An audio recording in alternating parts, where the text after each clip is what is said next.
Chapter 110. Conflict Theory. Blue feels like he should be pacing, but that would reveal nervousness to any potential watchers. So instead, he just bounces his feet as he lies on one of the comfortable couches in the break room he was stowed in, listening to the hum of the vending machines and typing on his phone. There's something about this meeting that's felt off to him from the beginning, and after Red left the call, Blue asked Leaf for a more detailed download of what he might have been missing that she could share. By the end of the call, he was still unsure whether Sylph was using Red as a pawn or not, but either way, he doesn't like the idea of just sitting back and hoping for the best. Which is why he almost sends a message to Glenn to get everyone who's free and make their way to the Sylph building. What slows his fingers to a stop is the expected next question. Why? The honest answer would include that there might be renegade activity here soon, which he expects them to do. What about that exactly? He suddenly can't shake off images of Glenn struggling through physical therapy, of Maria's occasional distant, haunted gaze, of Lizzie's occasional sleepless nights that she admitted came from nightmares of facing down the renegade once again, except this time without the miraculous save. Blue tries to convince himself that he shouldn't be making this decision for them. It took Lizzie a while to find a therapist that worked for her, but she's doing better. Glenn would ask what the point of his working so hard to get back to his peak was for, if he's not even called in to help. He's not sure what Maria would say, actually. As for Elaine, that's an easy one. Don't borrow so much guilt ahead of time, Blue. It's very noble of you, but it's patronizing as hell. And still, he can't bring himself to keep typing. Because Elaine isn't traveling with them anymore. She's taking a break. And Bretta and Slav and Sumi are focusing on different gyms with some of the others who already finished at Fuchsia. And that makes sense, but it also might be to avoid being around Blue Oak, the danger magnet. Jamil and Viraj are new and eager to please, and they're not novices just because they're new to his group. But knowing they'll come isn't the same as being sure they'd come for the right reasons. The scenarios they've been running prepare them for unusual battles, particularly since they've been watching the ones Vermilion continues to run so they can steal their good ideas. But it's no good pretending that they'd prepare them for actual renegades. Maybe the average renegade, a little, but not the kind that would be infiltrating a place like this. Assuming there are any renegades and Sylph isn't just looking for excuses and justifications to get his workers scanned. But that's a thought for later. Which means that despite getting immensely lucky a couple times, none of them have trained for this sort of situation. He thought about it, of course, but there always seemed to be more important, more likely threats to prepare for. And this doesn't really change that. There's no reason for anyone to get involved in this, not even him. His goal is to become champion and stop the Stormbringers, not take down renegades. But he's here, and there's no way he's leaving until he knows how it shakes out, and makes sure Red is okay. So he deletes the message to Glenn and sends out new messages instead, canceling his plans for the day and filling Grandpa in. If Gramps knew about the Master Ball and didn't tell him, Blue is going to be pissed. No, not really. He'd get it if it was part of some big secret thing with Aunt Laura. Still, he's having trouble grasping what the invention might mean. People have tried capturing the Stormbringers before, of course. Past champions, gym leaders, even some random trainers brave enough to attempt the impossible. A lot of words were written analyzing their failures and what steps are required to get the job done. The first barrier, of course, is just reaching them. Even the toughest Pokemon tire quickly when flying through a storm under pressure, and even fully insulated suits can't protect their riders for long against the intense heat, electricity, and cold around the birds themselves. The second is getting a ball lock. The storms reduce the range of even the strongest beams down to nearly nothing, and Blue knows firsthand how hard it is holding one steady on a moving target while riding a Pokemon, let alone doing it on a flying one in a storm. Then there's the throw, assuming you even get a lock. It's hard to hear the confirmation over the storm, and those few who have sworn they felt the haptic feedback of a lock, thrown and hit, and still didn't capture them. Damage to the balls from the intense temperature or electric currents was the primary guess for why. And of course, all of this assuming the giant bird god is just flying in a straight line and not concentrating its unstoppable power at you. Which is how most attempts failed, even with others helping support and distract. There's also the question of mass. While larger than any other birds, They're probably not as dense as Corvicnite, most of which don't hit the 200-kilo limit on Ultra Balls. But what if they don't have hollow bones? How dense are their beaks and talons? Some fancy programs were run on video footage that tried to evaluate their weight by the way they flew and maneuvered compared to other Pokémon. But they weren't conclusive given the unique environment they created around themselves and their unique immunities to it. The main thing Blue remembers from looking at that info years ago was that they somehow determined that Articuno seems to weigh less than Moltres, which made no kind of sense to Blue, but made Red nod thoughtfully in what Blue suspected was just him acting like a know-it-all. All of which is to say that if Sylph really did create a ball that would stay undamaged, could scan through a storm, and could guarantee a capture if thrown, the Stormbringers might get caught before he even becomes champion, something he hasn't actually considered likely before. He's not sure how he feels about it now. On the one hand, massively relieved. On the other, disappointed that it might not be him. He knows plenty of others have just as much a right to get revenge on the birds. He doesn't need it to be him. But he's not sure how he'll feel if he doesn't at least help take down one of them. If they're all gone before he even has a chance to try. And deeper beneath that worry, there's fear and anger. That's what has his foot bouncing as much as anticipation. His inner Arcanine, who resembles Soul now, scars and all, is pacing for him, spreading heat through his chest and stomach. Someone is trying to steal their best chance at stopping the Stormbringers. It's one thing to worry about how to keep the peace once he or some other trainer gets a legendary. If a renegade gets it, or some shadowy organization? No, the answer would still be the same. Become an ideal champion, one that can rally the region and take it on. He's not sure if renegade-controlled Stormbringer would be more dangerous than a wild one, but better to avoid that altogether, if possible. The more he thinks about it, the more obvious it is that this is part of his path. He can't just walk away from something that has this much chance to ruin the region, the islands, plausibly even the world. Even if there's no real chance of making a difference, he can't just walk away. He finishes messaging his grandpa, then starts drafting one to Red to check if anything new has happened. He gets interrupted within seconds by a call. "Hey, Gramps. Who else is with you?" The straight-to-business tone, with none of his usual levity, makes everything feel more real. Blue sits up, checking the glass door to see if anyone is coming by. "It's just me and Red." "Were you invited?" "Nah, I kind of talked my way in." "Then keep your involvement off the web until you know how things shake out." Blue feels a surge of affection for his grandpa, who doesn't even try to talk him out of staying, and instead goes straight to what matters. "You think it's a bad idea? There still might be time to talk Red out of it." "I honestly don't know, Blue, but it's different for him in any case. We can get away with some things you wouldn't be able to. If it costs political power? Not just that. There's social drag to you admitting your mistakes if you make one." "Right. It feels unfair, but he gets it. I'm gonna stick around. I figure..." "Attention all personnel." Blue twitches at the sudden gruff male voice, then turns to find its source. An intercom in the corner of the ceiling. "Hang on, Gramps. Something's..." "I heard. Be doing a full update of the Securipass system, and we'll begin distributing new cards throughout the day. Please be aware that if you leave the building before receiving your new card, you won't be able to re-enter until we can get you one." Well, now Blue definitely isn't leaving. "Please pay close attention to your intramail so you know when it's your turn to receive your new pass. We hope to get done with everyone within a few hours." Nothing new comes, and Blue says, "Okay, go ahead. You said the police are involved?"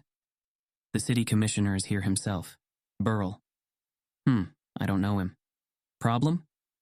"Maybe not, but I want to know why Interpol isn't there. They were helping in Celadon." "Huh. Dunno. Think Aunt Laura can check if they're in the loop somehow?" "I'll do it myself. Try not to rush into anything, Blue. If a larger game is being played, you're as likely to wreck things as help if you don't know what's going on." "Yeah, I get it. But if Red is being used..." "I know. I'll do what I can." "Thanks, Gramps. I know you will." Red thought they might go through the whole building, merging with Sylph employees one department at a time. Instead, he's led from the president's office down to the 4th floor, where the building's security headquarters is. There's already a small team of rangers and police inside, as well as a pair of hunters. Red met some hunters while working with the Celadon police, and always found the experience a little surreal. He's so used to seeing them in movies and shows, which portray them either as heroic, misunderstood figures just trying to do a hard job despite stigma, or hardened loners balancing on the edge of their duty and its effects on their conscience. In reality, most seem to just be quiet and reserved, fading into the background and just following the lead of the police and rangers. These two stand at either side of the door, one with his hands clasped behind his back, the other with a thumb hooked into her poke belt. Red's eyes get drawn, as usual, to the extra black line that splits their balls vertically. He knows it's conditioning from shows and films that make such simple change cause the hunter balls to look so sinister. But just being in the same room with them makes part of his attention constantly track where they are. The Sylph staff members who come in for screening seem to feel the same, gazes darting nervously toward them even more often than they do Commissioner Burl, or President Sylph, or the company's psychic, or even Red's Kadabra. He listens as each is told the real reason they were called in, and each agrees to be merged with rather than leave work for the day and pick up their new security cards tomorrow. Sylph's CAO, CTO, and CHRO were apparently told and screened ahead of time, which is why they were all waiting for them in the security office when they arrived. His CMO was the only C-suite executive not to be pre-screened, and so she was the first to be called in after the announcement went out over the intercom, followed by the various other heads of departments. Red wonders whether the consent they're giving will feel less real if no one decides against it. Does it even matter if Sylph is being honest about the lack of consequences, if no one believes it? But then, what could he do about that? If it's really costless to them, why would they subject themselves to it instead of taking the paid day off? Unless they're really just that dedicated to their work. This is Sylph HQ after all, and so far they've all been fairly high up in the hierarchy. They're probably intrinsically dedicated, and if they really have nothing to hide or are used to being scanned, this sort of thing would seem routine to them. Things change when they reach the first dark employee, one of the R&D managers. He gets a longer explanation, and his reaction is more nuanced, a nervousness woven into his acceptance. "You're sure you're okay with this?" Red can't help but ask, looking into the man's eyes himself. "Yes, yeah, I'm good." He wipes a palm on his pant leg. "You did it on Blue Oak, right? And he's fine? There was no pain?" "Yeah." Red didn't expect the main worry to be whether it was painless. But at the man's nod, he just accepts that he's being overcautious and mentally commands Kadabra to use Miracle Eye. "Okay, it's happening now." "Oh, I'm sorry," the man says after a moment, cheeks pink as he keeps his gaze on the floor. "If something, unusual comes up, it's fine, sir." The company psychic Lynn has been clinically professional with everyone, and Red has wondered whether he's a full-time Sylph employee or a contractor that works for other organizations too. It's very common for people to inadvertently think of things they try not to during a merger, but it doesn't bother us. That's a polite fiction, of course. Some psychics do find the thoughts that come up in people's minds disturbing, but that does fade with experience. It's fair to say that someone in Lynn's position, at least, is probably long past any embarrassment or shock, but either way, he's too much of a professional to show any. After a few pointed questions to direct the manager's thoughts to the Sylph company, his feelings about it, and his career plans, the psychic nods to indicate that he's withdrawn his mind, and Red tells Kadabra to end it. "That's it?" the man asks, looking around with another moment of apprehension. Lynn nods, and the head of security, Si Kong, hands the man his new pass card. "Thank you for your cooperation." "Of course. Good luck." He takes the card, bows to the room, and leaves. "I think that went well," the head of HR says, and President Sylph nods. "Let's hope the rest do as well." And for the rest of the company's dark senior staff, they seem to. There's surprise for most, but not all. Many are calmly, almost resignedly, accepting, as if they expected something like this. A few are even cheerful about it.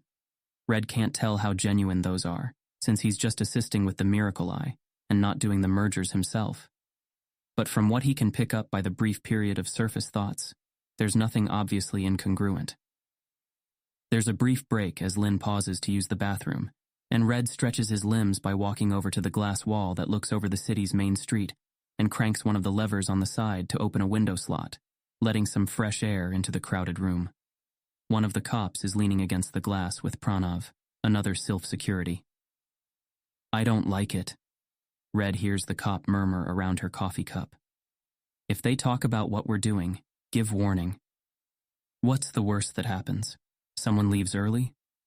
Pranav shrugs. Doesn't change much.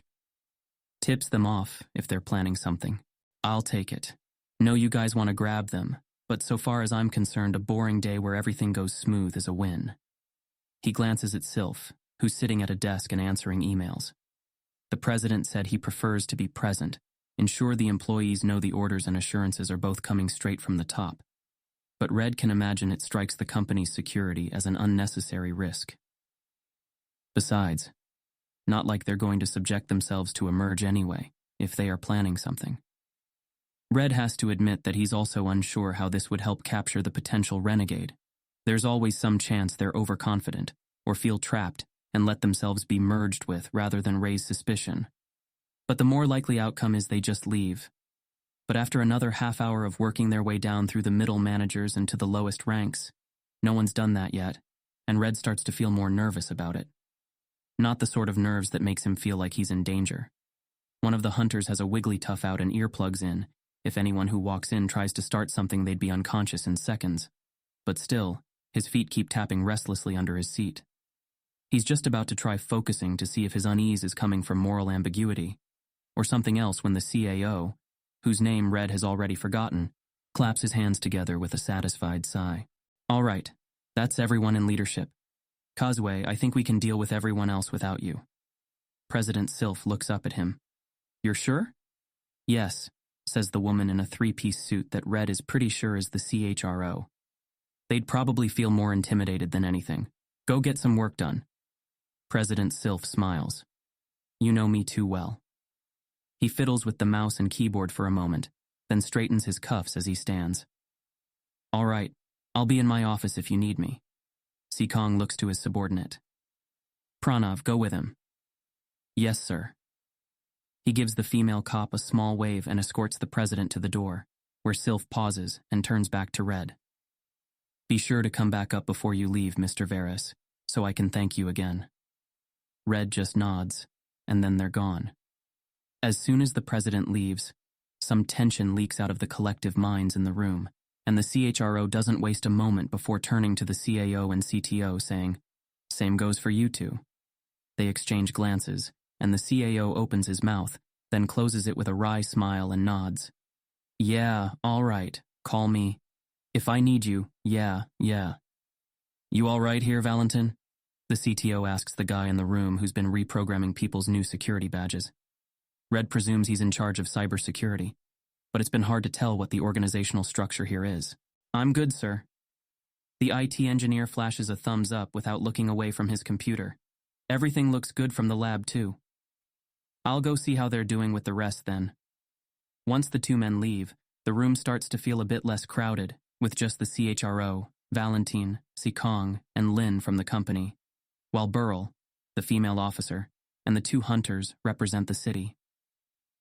Red didn't even learn their names, but the guy is lanky while the woman is short and muscular, so he's been thinking of them as tall and stocky. Red has been a little surprised by how casually everyone's been acting toward each other, particularly given the high ranks of some of them, but he can tell that they're all more than a little nervous. Still, that does seem to be decreasing, even for the cops and hunters, who are getting more and more relaxed over time. Even Burl, whose hat has gone uncreased for nearly 10 minutes now. A steady stream of employees continues to trickle in, most of them non-dark, and as everything becomes more and more routine, Red starts to wonder if it would be disrespectful to fiddle on his phone while he waits for Miracle Eye to be needed again.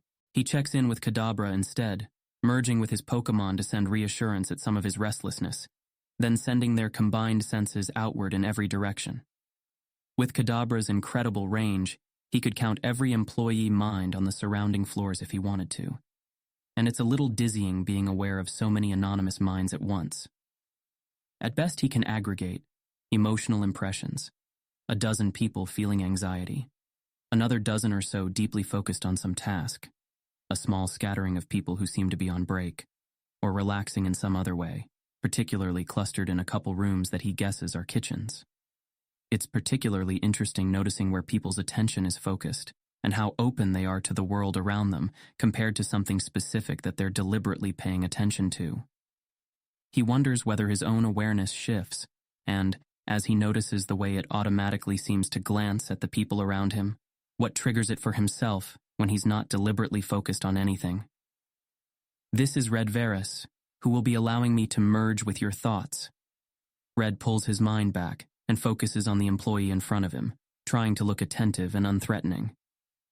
The woman doesn't seem too concerned, though she asks some questions about privacy expectations before agreeing. Once the merger is done and she leaves, he decides to finally pull out his phone to message Blue and see how he's doing. The text doesn't go through, however, and after a moment he notices that his phone has no signal. The sight of the error sends a small jolt through his stomach, and even as part of him knows he's probably overreacting, he looks around to see if anyone else has noticed something wrong. Maybe they just block it in here, and he has to get on the local Wi-Fi. Thud. Everyone jumps, turning to face the door. The loud noise came from just the other side of it, and seemed to rattle it in its frame. "What was that?" Commissioner Burrell asks. Everyone in the room with a poke belt has a hand on a ball. "I sent for lunch," the CHRO says, but her tone is doubtful, and when one of the hunters twists the handle and pushes, it doesn't budge. "What in the boom?" Red waits until the floor stops vibrating to stand, knees slightly bent. "That came above us. Attention Sylph employees. This building is now under our control." Red stares at the intercom speaker in what feels like a haze of surreal shock, even while part of him feels like all of this is totally normal. Burrell swears, and the hunter tries to open the door again, this time shoving his shoulder against it. Everyone below the 4th floor may evacuate immediately. Everyone on the 4th floor and above, remove any poke belts and lie face down, hands on your head. If you attempt to stop us, we will kill our hostages, including President Sylph. The room is frozen for a moment, and Red has to withdraw his senses to avoid getting overwhelmed in the mix of emotions pinging off everyone's minds. There's a click from the intercom before the voice returns. "Commissioner Burrell and associates in security, you've no doubt noticed by now that you're trapped behind a ton of iron. This means we can't assure your disarming compliance. However, we have people throughout the building, and if you use any Pokemon to break through the doors, walls, ceilings, or floor, we will kill the president. Just sit still, and no one needs to die." "Who is this?" the commissioner asks, and Red is impressed by how even and commanding his tone is despite the vein that's visibly throbbing on his temple. The man's face is flushed to a dark mahogany, and his hat lies crumpled on the ground, fists clenched at his sides. "What are your intentions?" There's no answer, and Burrell takes out his walkie-talkie. "Haru?" He twists a knob. "Emiko, come in." Another twist, this one going through multiple clicks. "Burrell to all points. Come in. Over." "Internet's down," Valentin says, voice low as he starts typing rapidly. "Lost landline and Wi-Fi. Jammer for phones and for radio frequencies," Seekong says, breathing hard. The head of security is twisting his own radio through frequencies, each click sounding incredibly loud, then seems to force himself to stop. Burrell seems about to throw his own radio, then catches himself and places it on the table next to him, palms flat beside it as he stares at the wall. "What do we do?" the CHRO asks, voice low. "How did this happen?" "I'm thinking." "They have Mr. Sylph." "I'm thinking." The hunters have stopped trying to bust down the door, and Lynn just sits with wide eyes. "The window?" "4 stories up," Burrell says. "Any of you have a Pokemon that you can ride that climbs walls?" No one answers. "They'd probably count that as trying to escape too," Seekong murmurs, "and kill Kazue, and whoever else they have." Red can tell he's thinking of Pranav, maybe wondering if he's already dead. "We're trapped," Red's heart is beating hard in his chest, but steady. He merges with Kadabra and sends their psychic range out as wide as it can go, sensing the minds fleeing the floors below them, doing his best to filter out the universal fear and shock radiating from all the others in range. They're all trapped. In a way, part of Blue had been waiting for the first boom that shudders through the building all along. It should have been like a shot of espresso, a jolt of adrenaline that set his heart racing. Instead, Blue immediately enters his battle calm as he swings his feet around and stands, then moves out the door and into the hall that led to the elevator. Red went up, hands automatically moving to unclip the air mask from the side of his bag and slip it on. Maturin, Gon, Ion, Sol, Zephyr, Reeve. The last two wouldn't be able to be summoned indoors, and Sol would be pretty cramped too. Soon he's in the office area that leads to the private elevator. It's a wide open room with a couple dozen desks scattered through it, each pair forming the Sylph logo when placed side by side. The office workers are still at their desks, looking mildly confused as they stare at the ceiling, or look around to see what others' reactions are. And Blue's steps slow as he wonders whether he should tell them to evacuate or ignore them and head for Red. Which is when he notices one of the people take a poke belt out of a suitcase and clip it on.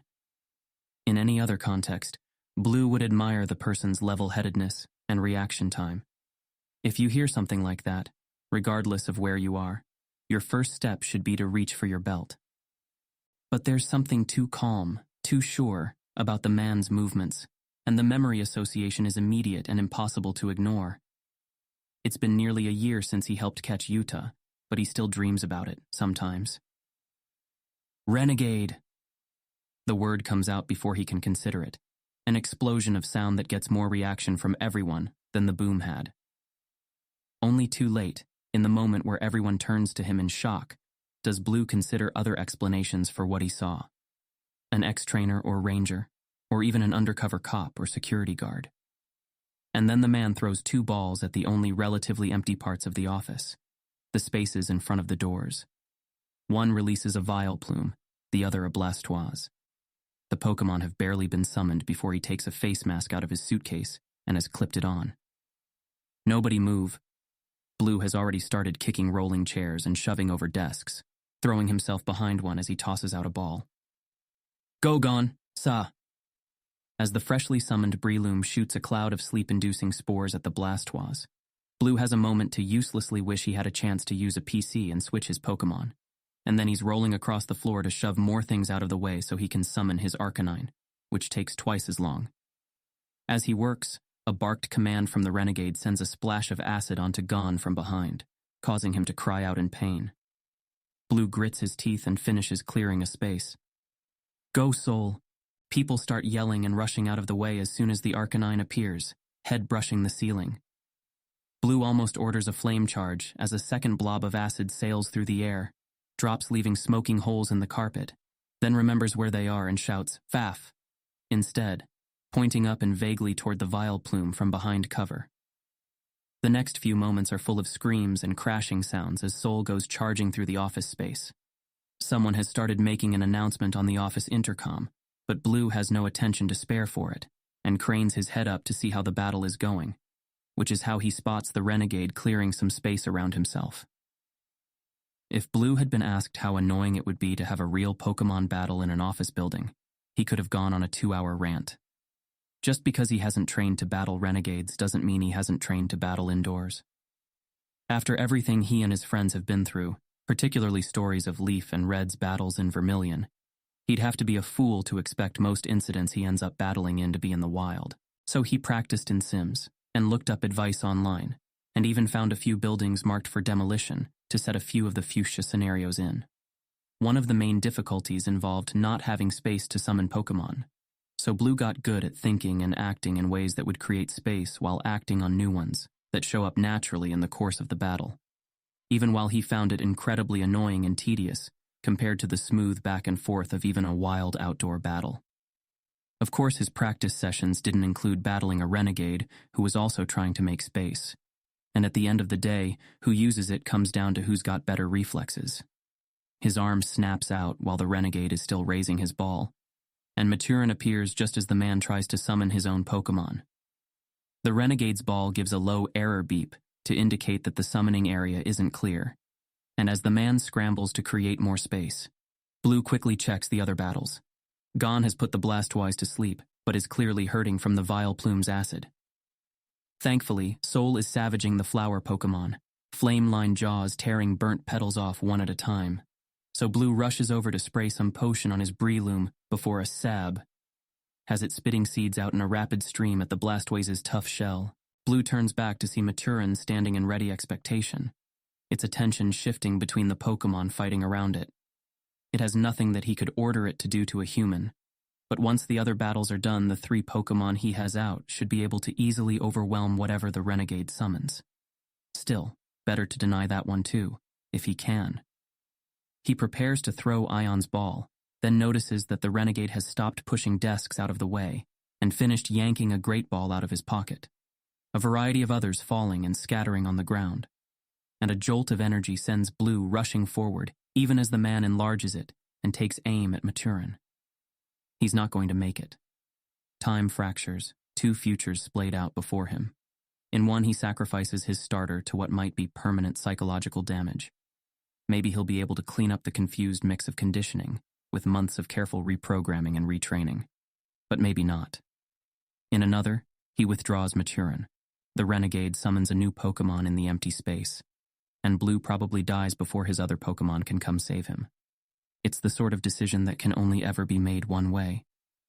He wants to believe he's fast enough to withdraw and throw at once, but he doesn't have another ball prepared, and the Renegade does. And the Renegade will just do the same thing to whomever he sends out to replace Maturin anyway. And so he has a full second to accept that he's likely lost Maturin. A second to prepare to summon his Luxio, the only other Pokemon he has on him that would fit in the cleared space, and then finds himself throwing Ion's ball just as the man does, pegging the empty Great Ball out of the air with a tink. He doesn't stop to think about what he just did, other hand already moving to get an empty ball of his own, which he enlarges and chucks directly at the man's head. The Renegade's reaction to his ball being deflected midair is admirably, annoyingly unfazed, but he also clearly doesn't see Blue's follow-up coming and gets smacked in the temple, which sends him stumbling back a step. Unfortunately, he recovers quickly, and Blue feels a rising frustration as his options grow more and more limited. Tactics that keep the Renegade from using his Pokemon aren't enough. Blue needs some way to end the fight. Maybe Blue can pull the man's mask off and have Gon use Spore, but the Renegade is bigger and stronger than him, and probably knows how to fight. Something hits the man in the back of the head, and he stumbles forward a step. A stapler clatters to the ground, and Blue sees a woman standing behind the Renegade, half concealed by her desk, a half-panicked, half-furious look on her face. "Nice shot!" Blue yells, a savage grin splitting his face. That was an ex-trainer's throw, or his name isn't Oak. The Renegade regains his footing and spins toward her, and Blue winds back another empty ball as she scrambles away. Another object flies by, this time from the left. It misses the Renegade by a few inches, but makes him reflexively crouch, which makes it easier for Blue to peg him in the back of the head, and almost sending him headfirst into the desk beside him. Blue has the fleeting, annoyed thought that this scene is going to look ridiculously cartoonish in whatever film gets made about his life. But the Renegade does seem to be having trouble standing straight now, so he starts to look around for something heavier to throw. And then 3 objects fly at the Renegade within a few seconds, one striking him in the back and another in the side, and he starts to spin wildly, eyes wide behind his mask. Blue sees a marble paperweight and dives to scoop it up, rolls into a crouch, throws, but the Renegade is running now, withdrawing his unconscious Blastoise before dashing through the doorway it was blocking. Blue curses and chases after him before he can stop to think, scrambling to swap balls and bring Maturin with him. "Return," he yells, then adds, "Sol, come Gon, come," before realizing there's no way Sol will fit through the doorway and giving a yell of frustration, pumping his legs faster as the Renegade turns a corner ahead of him. He must be running for the front lobby, and if he reaches the open space there first. But when they arrive, Blue sees it's full of people, all rushing for the building's front entrance. The Renegade doesn't stop, and within moments he's lost in the crowd that's shoving its way through the main doors. Blue slows to a stop, then looks around to make sure people aren't running from something more immediately dangerous. He almost grabs one to ask what's going on, if there are other renegades elsewhere. But then Gon rushes up beside him, tail bobbing as he hops protectively around his trainer.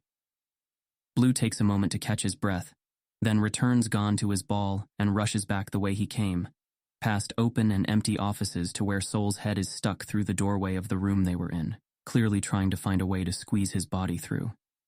He makes a plaintive growl as he spots Blue, rotating his head as he tries to shift a shoulder past. "That's all right, boy," Blue murmurs, stretching a hand out to pet the Arcanine's snout before gently pushing so that he backs up into the room. Blue checks him for injuries, rubbing at the stitch in his side, then withdraws Soul and looks around the wrecked office area. "Everyone okay?" The Sylph employees are still mostly cowering around their desks, but one has gone over to the Vileplume's corpse, presumably to ensure that it's dead, while another is going from desk to desk trying phones. It's the woman who threw the stapler at the renegade, and she smiles and nods to him. "We're all safe, trainer, thanks to you." Blue is about to express his own gratitude to her and the others for the part they played when a shrill voice yells, "Thanks to him? What kind of maniac starts a battle in a crowded room?" He turns to the source, an older woman who's sitting beside an upturned desk, a broken PC in her hands, and tries not to let his incredulity and anger show, reminding himself that she's probably just scared. "You'd rather I let the renegade do what he wanted?" Ben wasn't a renegade. He was... She shakes her head, eyes wide and confused. "He probably would have let us go. That's what the guy on the speaker said." Blue frowns at her as he vaguely remembers the intercom saying things while he was fighting. What did he say exactly? That anyone below the 4th floor was free to leave. "He also said they've got hostages," the first woman retorts. "If he was going to let us leave, he wouldn't have blocked both ways out of here." "Hostages?" Blue asks before they can get into an argument. "Why the 4th floor?" "Who?" "We don't know, but President Sylph is one of them." Blue's fists clench, and he takes out his phone to call Red, then grimaces at the lack of signal and puts it away. It doesn't make any sense. They block communication but let people leave. What starts on the 4th floor? "I don't know, there's some storage? Security? Not IT? No, that's 5th. Security probably then. Maybe they put most of their people there? Fuck it, he doesn't have time for guessing." "All right, I'm sure there are a bunch of people calling the police and rangers and news and so on once they leave. But when you leave, could you message my grandpa? Let him know I'm okay?" The woman's eyes widen. "Yeah, of course. You're going up? What about the hostages?" "Renegades don't take hostages," he says, trying to ignore the churning in his stomach. "Red's okay. He's got to be." The woman on the ground is shaking her head. "You can't just decide that.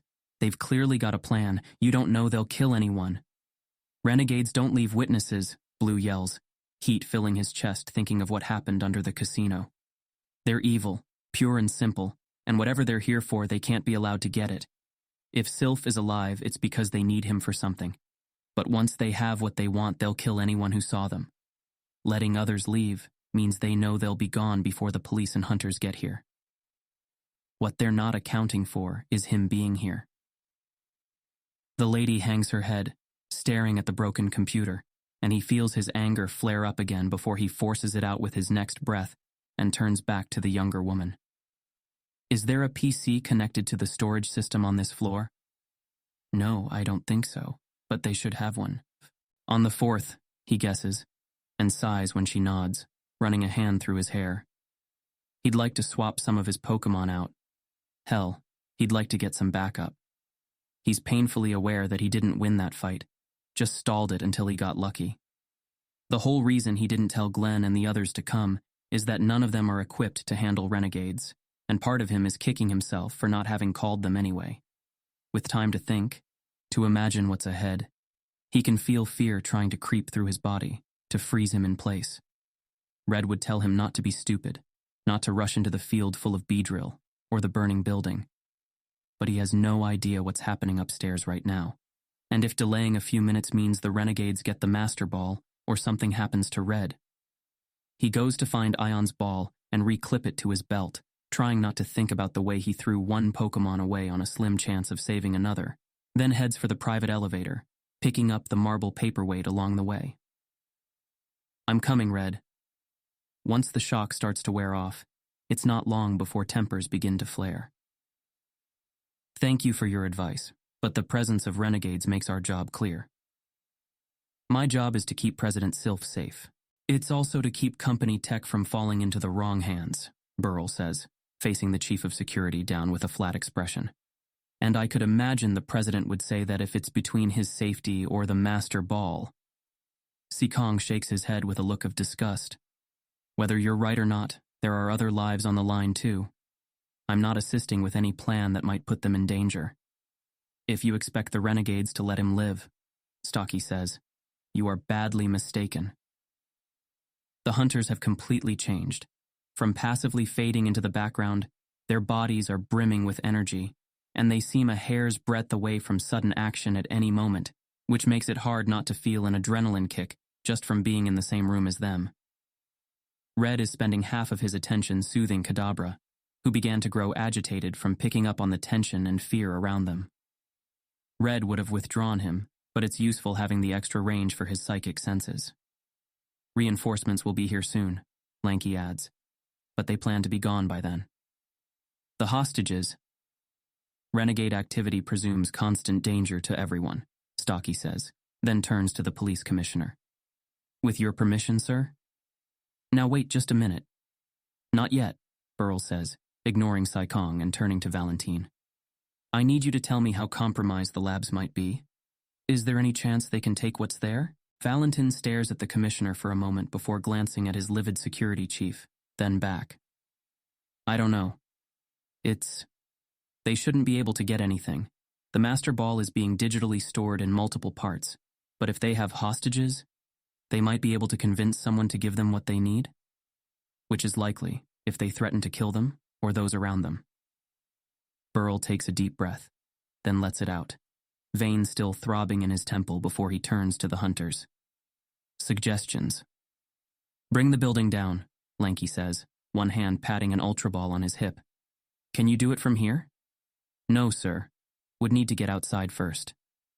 The commissioner nods, then turns to the other hunter, who shrugs. If they need hostages to get the ball, call their bluff, Stocky says. Fight our way to them. But Jensen's right. They're confident they can get it and leave soon, so we need to know where they are first, Burrell says with a nod, then turns to the female officer. We could split up, cover all bases, do our best to slow them down until reinforcements come. But it's not certain, sir, Lanky, Jensen says. And they could teleport away as soon as they realize they'll lose. That's still a win, right? Lin asks, speaking for the first time. Getting them to leave. Every renegade that escapes is a potential slaughter, Jensen says, voice flat. That goes twice for renegades as organized as this. The only acceptable priority is extermination. You can't, the CHRO says, voice low and obviously scared. You can't just bring down the whole building on all the people in it just to... No one answers. They don't need to. The hunters could in fact do just that. Assuming Burrell agrees. He's still the ranking officer, and they're under his command. Everyone watches the commissioner as he slowly runs a hand over his cropped hair, then walks over to the window, staring out at the bright day outside. As Red picks up on the tension in his mind, the wavering fear and certainty and dread, he feels his own fear spreading and growing, sinking him into the sense that this is all a prolonged nightmare. If the commissioner gives the word, the renegades will start fighting their way out, the hostages will be killed, and then, if they make it to the ground floor, they'll bring the whole building down. Options. Options. We need options. What do the renegades believe?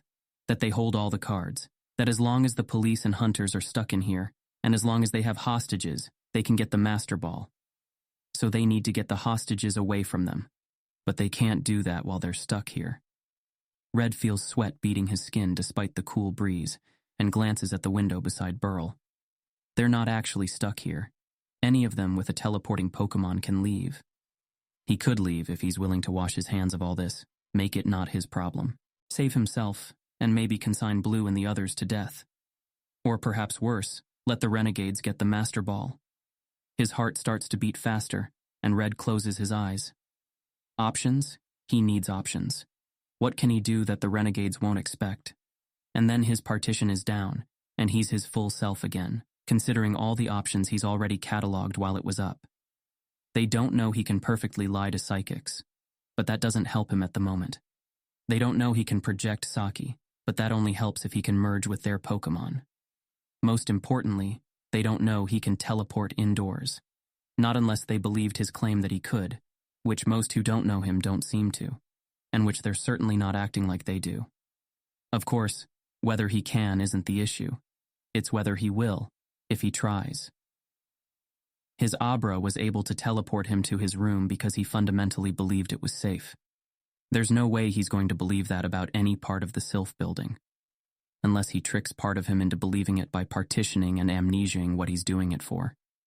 It feels like a dangerously convoluted plan that he wishes he'd thought to try practicing earlier, but it just might work. Lin is giving him a strange look, and Red meets his gaze and sends a wordless question. Trust? The other psychic holds his gaze, then nods. I think, Commissioner Burrell says, voice rough, and Red can sense his decision from the sense of dull finality in his thoughts. That we don't have a choice. Wait, Red says, heart hammering even as his resolve hardens to certainty. There's another option. Burrell's face doesn't show the hope Red senses from him, only skepticism. Speak. I can teleport out, and help won't come on time. Save the hostages. The skepticism is radiating from everyone now, but it's mixed with an odd kind of hope from the non-hunters, a desperate kind that's looking for miracles. Burrell's hope isn't that kind. He's staring at Red as if seeing him for the first time, and giving an odd smile. Knew there was another reason Sylph wanted you here. You're his ace in the hole, aren't you? All that stuff with Celadon, you did more than help search buildings. What can you do exactly? Stocky asks, and Red senses suspicion from her. It's understandable. Only the best trainers could hope to fight renegades without having Pokemon that could go for a trainer kill too. And Red doesn't have any badges, which, to them, implies he might have illegal Pokemon. I can teleport indoors, and I have a secret psychic ability that lets me shut down renegade Pokemon. That's impossible. Jensen cuts himself off, and Red both senses and sees it, the moment they remember who he is and what he's done. It's an uncomfortable feeling, in some ways, but also makes some part of him relax, his back straightening as he meets their gaze one by one. Another part of him is terrified of what the consequences of his secret coming out might be. But maybe, if he's careful. He's not lying, Lin confirms after a moment, voice quietly awed. Even without being merged, Red knows the other psychic can sense his resolve. He's scared, but he really believes he can do this. Burrell's eyes are wide, and he licks his lips, hand going to his hair again. His gaze jumps to his hat where it's lying on the ground, then back to Red. 10 minutes. Get Sylph to safety if you can. Stop the renegades if you can. And then, we're breaking out. Red nods and turns to Valentine. I need to know where I'm going. The only spots I'll be able to teleport to are Sylph's office and the back elevator. They're the only places in the building he formed enough of a strong emotional memory to return to. Can you tell me how to get to the lab from either? I'll do you one better. Give me your phone. I'll transfer you our security codes and the building schematics. Valentine hesitates, then turns to Saikong. Assuming, yes, fuck it, give him whatever we've got. Red hands his phone over, then prepares himself for a very strange conversation with his partitioned self. After a moment, he turns to Lin. How far is your psychic range? Does it reach the bottom floor? It doesn't reach the top floors, but I can sense most of the building. Then I'm going to need your help.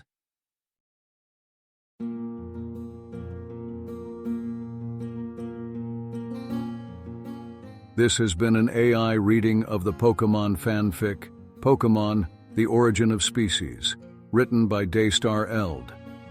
If you enjoy this work, please visit patreon.com/daystareld, where you can support the author. Additionally, if you enjoyed this podcast and wish to help support the creation of others like it, you can visit patreon.com/AskWhoCastsAI, where we are releasing episodes 4 weeks in advance of the regular feed. Thanks for listening.